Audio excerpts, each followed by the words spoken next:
Shoulder pain हो रहा है, डॉक्टर ने बोला है इम्पिंजमेंट है, एमआरआई में टेयर लिखा है और अब आप डर गए हो कि एक्सरसाइज सब काम बंद कर दें। लेकिन सच ये है कि हर शोल्डर पेन का कारण अलग होता है, हर शोल्डर पेन में एमआरआई करना ज़रूरी नहीं होता है और हर शोल्डर पेन के लिए सर्जरी भी ऑप्शन नहीं होती है। आज की वीडियो में मैं आपको सिंपल लैंग्वेज में बताऊंगी कि आपका शोल्डर पेन क्यों हो रहा है, कौन कौन से कॉमन शोल्डर प्रॉब्लम्स होते हैं और साथ ही उनका साइंटिफिकली करेक्ट ट्रीटमेंट क्या है। इसलिए वीडियो एंड तक जरूर देखिए क्योंकि काफी सारे डाउट्स आपके क्लियर हो जाएंगे। हेलो फ्रेंड्स, मैं हूं डॉक्टर ध्वनि जैन, आपकी physiotherapist and welcome back to our channel health and wealth. Shoulder joint की प्रॉब्लम समझने से पहले समझना बहुत जरूरी है कि शोल्डर जॉइंट आखिर क्या है।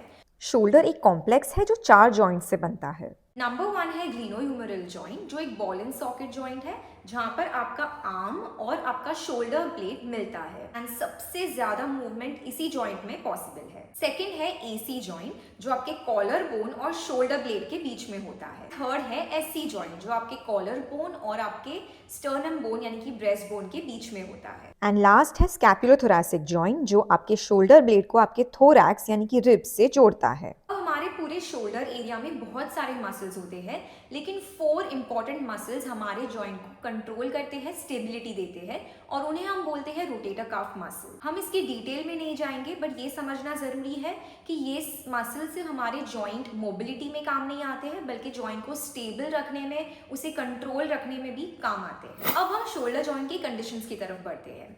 सबसे पहले है AC joint injury. AC joint injury कैसे होती है? तो सबसे कॉमन इसका कारण है फॉल। शोल्डर पे आप गिर जाते हो, आउटस्ट्रेच्ड हैंड यानी कि ये जो हाथ इस तरह खोलते हो और फिर उस पर अगर गिर गया तो भी ये जॉइंट इंजरी हो सकती है और काफ़ी स्पोर्ट्स एंड एक्सीडेंट्स में भी ये जॉइंट इंजरी हो सकती है। इसके सिम्टम्स क्या होते हैं? तो वेरी कॉमन सिम्टम इज कि आपको ये इस एरिया में यानी कि शोल्डर के टॉप पे एक पिन पॉइंट पेन होगा। आप लिटरली बता पाओगे कि ये पॉइंट पे मुझे दर्द है।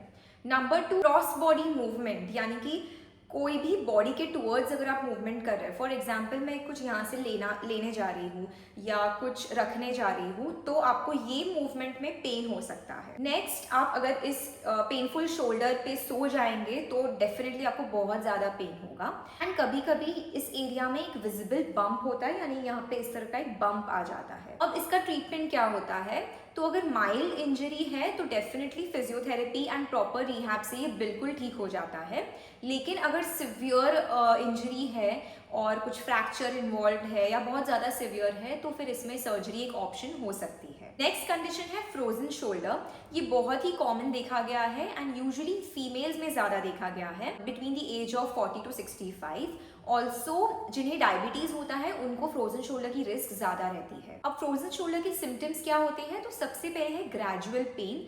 पेन एकदम सडनली नहीं शुरू होगा, धीरे धीरे कुछ हफ्तों में शुरू होता है और बढ़ने लगता है। इसमें नाइट पेन बहुत ज़्यादा कॉमन है। आपका शोल्डर जो है एकदम स्टिफ हो जाता है, सिवियर स्टिफनेस होती है। आप हाथ इस तरह मूव भी नहीं कर पाते हैं। डेली एक्टिविटीज़ जैसे कि कोम करना या कुछ हुक लगाना, वो एक्टिविटीज़ करने में बहुत प्रॉब्लम्स होती है। फ्रोजन शोल्डर के बारे में अगर आपको डिटेल में जानना है तो आप ये वीडियो देख सकते हैं। फ्रोजन शोल्डर के ट्रीटमेंट में 2 चीज़ें ध्यान रखनी है। सबसे पहले आपको painful aggressive stretching and exercises नहीं करनी है, यानी कि आप रिहैब कीजिए लेकिन जो भी एक्सरसाइज में आपको बहुत ज़्यादा पेन है वो आपको नहीं करनी है। सेकेंडली, ये कुछ 1-2 हफ्ते का ट्रीटमेंट नहीं होता है। किसी किसी को 6 महीने लग जाते हैं, किसी किसी को 1 साल लग सकता है रिकवरी के लिए, इसीलिए थोड़ा पेशेंट रहना बहुत ज़रूरी है। नेक्स्ट कंडीशन है शोल्डर इंस्टेबिलिटी। जो क्रिकेट फैंस हैं उन्होंने देखा होगा कि रोहित शर्मा या दूसरे जो क्रिकेटर्स हैं उनका जॉइंट इस तरह डिसलोकेट हो जाता है और फिर वो खुद ही करेक्ट कर लेते हैं। So this is because shoulder joint is instable. ये यूजुअली गिरने के बाद यानी फॉल के बाद या एक्सीडेंट के बाद हो सकता है। नंबर 2, अगर आप स्पोर्ट्स में इन्वॉल्व है तो उसमें हो सकता है। And number 3, over use sports जैसे कि स्विमिंग है, टेनिस है, उसमें भी हो सकता है। शोल्डर इनस्टेबल होने का कारण ये है कि शोल्डर के जो अराउंड लिगामेंट्स और मसल्स हैं वो वीक है और जिसकी वजह से आपका जॉइंट जो है वो लूज हो जाता है। तो इसकी ट्रीटमेंट के लिए आपको शोल्डर स्टेबिलिटी एक्सरसाइजेस करनी होती है। बहुत से लोग सर्जरी ऑप्ट करते हैं बट रिसर्च में देखा गया है कि पहले जो फर्स्ट लाइन ट्रीटमेंट है वो है आपका रिहैब। अगर वो काम नहीं करता है then you can choose surgery. Next condition है रोटेटर कफ टेयर्स। ये यूजुअली इंजरीज के बाद देखा जाता है एंड सेकेंडली जैसे जैसे एज बढ़ती है उन लोगों में भी ये कॉमन होता है। माइल्ड टू मॉडरेट टेयर्स के लिए rehab and exercises are absolutely safe and first line treatment. अगर बहुत ज़्यादा सिवियर टेयर है तो सर्जरी रेकमेंड की जा सकती है। नेक्स्ट कंडीशन है स्लैप टेयर।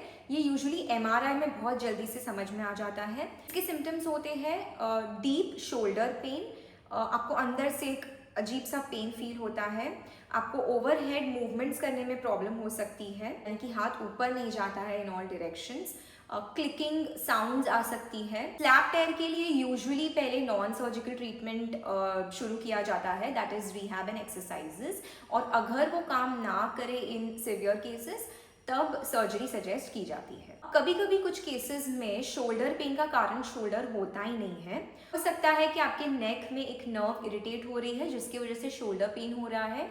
सेकेंडली कुछ हार्ट एंड लंग कंडीशंस में भी शोल्डर पेन कॉमन है। आई होप आप समझ गए होंगे कि हर शोल्डर पेन का कारण अलग होता है और इसीलिए ट्रीटमेंट भी अलग होता है। तो अगर आपको शोल्डर पेन हो रहा है तो मेक श्योर आप सही टाइम पे सही ट्रीटमेंट ले रहे हैं ताकि कंडीशन क्रॉनिक ना बन सके। आई होप आपको वीडियो अच्छी लगी होगी, कुछ जानकारी मिली होगी। अगर हाँ तो प्लीज़ इसे लाइक कीजिए, कमेंट कीजिए और शेयर कीजिए अपने फ्रेंड्स के साथ ही मेरे चैनल को सब्सक्राइब करना मत भूलिए।